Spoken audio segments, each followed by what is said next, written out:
Qui est cet être qui, pendant que tous s'amusent, demeure modeste et réservé? Qui est cet homme qui, pendant que tous exultent, demeure debout et prosterné? Qui est cette âme qui reste alerte et connectée, qui est actrice de loyauté, comme la fourmi déplace le sable, même si l'ego de ses parustres s'amuse parfois à l'écraser? Qui est cet être rempli d'humilité, qui sous son ciel n'oublie jamais sa royauté? Qui est cet homme non diverti, ni trop poli, ni trop soumis à de vilains petits mortels? Qui est cette âme non divertie, vraie amoureuse, ni trop gentille, ni trop polie? Qui est cet être, ni trop joli, ni éternel, ni avili?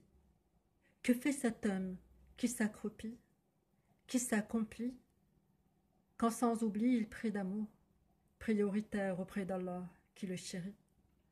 Qui est-il cet homme gentil, fort mais doux, capable de tuer mais sensible à la tristesse d'un cœur, capable de détruire mais prenant soin des fleurs, les arrosant de l'amour et du soin que sa propre vie attend de lui?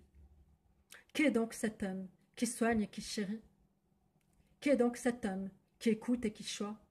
Qui est donc cet homme qui conseille, qui épargne, qui exhorte au bien, qui dénonce le mal? Qui est donc cet homme qui s'évertue de se soucier? Qui est donc cet homme qui s'évertue de se priver pour Dieu? Qui est donc cet homme communiquant le nom de Dieu, cet homme qui prie, qui irradie de paix quiconque s'adresse à lui? Qui est donc cet homme qui aime et qui prie, qui se prosterne?